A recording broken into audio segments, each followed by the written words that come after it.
समस्त को नमस्कार। आज एक गुरुत्वपूर्ण प्रसंग रे आमे आपण मानकु डाकिछु 4.5 कोटी ओडिशावासी विजु जनता दलर चिन्ह शंख चिन्ह प्रगति विकास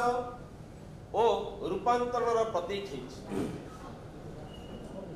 सामाजिक आर्थिक और राजनैतिक सशक्तिकरण क्षेत्र में लोके शंख चिन्ह को आवरी नहीं, शंख चिन्ह को ग्रहण करिसंती। दीर्घ दिन धरी ओडिशावासी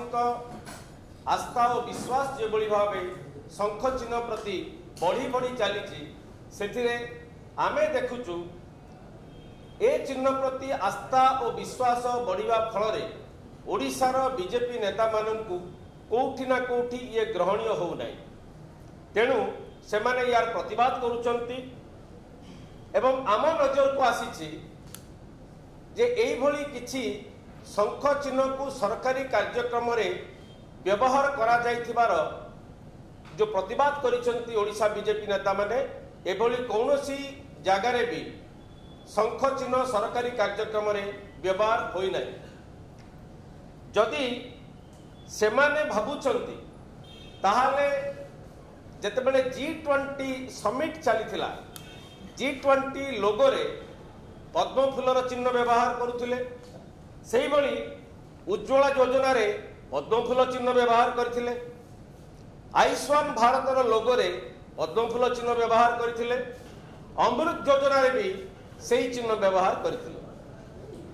आमे केबे हेले यार प्रतिवाद करू, तेणु यही संकीर्ण मानसिकता धरी ओडिशा बीजेपी नेता माने जदि भावुथांती ए जो संकीर्ण मानसिकता जरिया लोकों निकट में पहुंची कि शंख चिन्ह को लोकों को दूरे देवे बोलिकी ताहा केबे हेले संभव हो पारिबो नाही। बिजु जनता दल कमिटेड प्रतिबद्धतार सहित राज्यवासी सेवा अनवरत भावे करि आसीची एवं विकासमूलक कार्य जरिया जो रूपांतरण यात्रा चली ओडिशा रे लोके निश्चित भावे आगामी दिन में अधिक रु अधिक संख्यार शंख चिन्ह प्रति जो आस्था विश्वास भरोसा रखिंट ए आस्था विश्वास जर्नी रे आम प्रतिबद्धता आम देखू एवं शंख चिन्ह प्रति निश्चित भावे लोकंकर श्रद्धा आस्था आहरी आगू बढ़ी बढ़ी चलो। तेणु यही शंख चिन्ह संकीर्ण मानसिकतार क्षांत रही आमे ओडिशा बीजेपी नेता मानक अनुरोध करुचु से माने ओडिशार रूपांतरण रे बाधक साजंतु नहीं, संकीर्ण मानसिकतार दूरे शंख चिन्ह जो रूपांतरण चिन्ह होती प्रतीक होती लोके जिभली ग्रहण करिसंती ताकू निश्चित भावे सम्मान देवे। धन्यवाद।